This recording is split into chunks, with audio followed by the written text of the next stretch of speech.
Alright, so finally took the doors off on this Xterra. Basically my 04. I think I have a video of this already. But driver's side connector harness right there will be located up top by the VIN plate. And what I did was, since my door panel is already ripped in half, I cut the harness connector here and then cut it down there, and I basically flipped the harness, spliced all my wires together up here and taped them, and that way I could have the connector down here. And at the time I didn't have this lower half of the panel, and I didn't run door speakers because I always took my doors off, so I had the speakers up on the B pillars, which you'll see in old videos. So the connector was just sticking right here in the speaker hole, and I could just pop it in and out and then feed it through my door, which would leave my harness draped out of here, and I'd tuck it back in here. That was on an 04. This 01 is different. Instead of one big connector, you have two connectors, which go in and it kind of comes up and around this way and then back. And let me turn that off. So basically behind here, this kick panel, you're gonna have this little white piece. It's gonna be covering that hole in this wire loom right here. Well, what you're gonna be looking for are these two connectors. This one's gonna be on top, this one's gonna be in the middle. Pop those out. I basically took a screwdriver and then a hammer, and I beat them this way and broke them off, right? This small one, it hit a little too hard and it broke. Can't really see that. There you go. It broke, which sucks. This loom is gonna be zip tied on there. That's what that white zip tie is. Take all that junk out, unconnect it, feed your loom back through here, and pull it out through the outside of the car. And that's the driver's side. And in order to do all of that, you have to take your dash out. There's no way around it, which is pretty easy. It's just time consuming. There's a lot of little pieces, lots of screws. Basically take out the two top 10 mil bolts that's underneath those little covers. Take out this plastic piece right here. It's a bunch of screws in here. Pop this out. There's a nut there, a screw there. And then this bezel, you got 4 screws that holds this in, and then 4 screws that hold the cluster in. And then take center console piece out. You got 4 screws that hold that in. And you got 4 screws that holds this radio bezel in. And then take this out, undo all your connectors. And then you gotta take the glove box compartment out, which is 6 screws, I think. And then another bolt on the other side, and then lower bolt.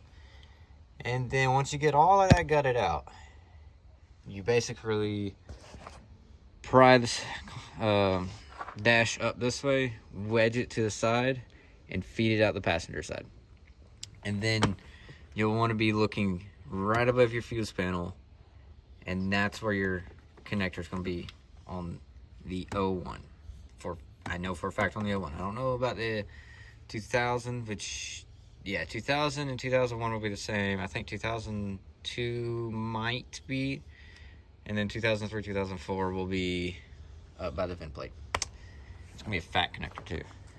Basically just trace your wiring pack. Now, on all first gen Xterra models, passenger side harness is the same. You basically take the kick panel off. You're gonna look for these foam covered connectors. They're gonna be buried right under here. This, I know, is your transmission wiring. I do See, this one's transmission. I learned that the hard way. I had one of these unplugged on the last car, and my car would run like absolute shit and would not shift properly. But I don't need these anymore. I'm just too lazy to figure out which wires I don't need anymore since this 5-speed swap. But basically, just unscrew it right here. You're gonna have to screw there, kind of pry it back a little bit, and you'll be able to get these out. Basically, run your wires down until they bottom out, and then you get your fingers in this little hole right here, pop them out, connect them. Now, these are going to be 12 millimeters. It's actually, fun fact, the same bolt pattern as Nissan airbag bolts. When I did a bunch of airbag recalls at Nissan, I used to keep all the bolts for them because literally those bolts are interchangeable with a lot of things on this car. Your door stopper, keeper, whatever it's called, that's a 10 mil.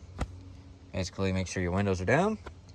And the easiest way I do it, even with a 2-inch buy lift and 3-inch suspension lift on 33s, is basically wedge your knee right here, have the door sit right here, and kind of use your knee to lift it up and down and right, left or right, as you have a wrench back here undoing it. And once you get the bottoms out first and leave this top one, you just grab that, grab the top of the door, support it.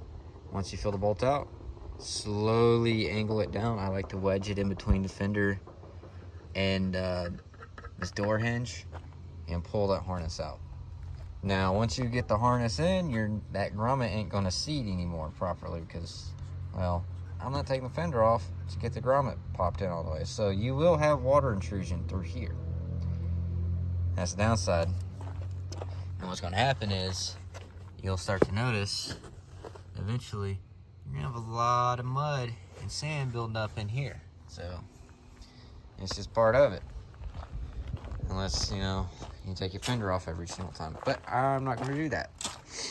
So that's basically a walkthrough on how to take the doors off of your 01 and 04. I can't remember if I still have a video up of my last car taking the doors off.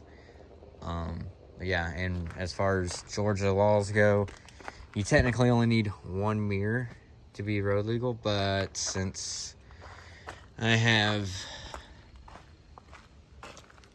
stickers and then,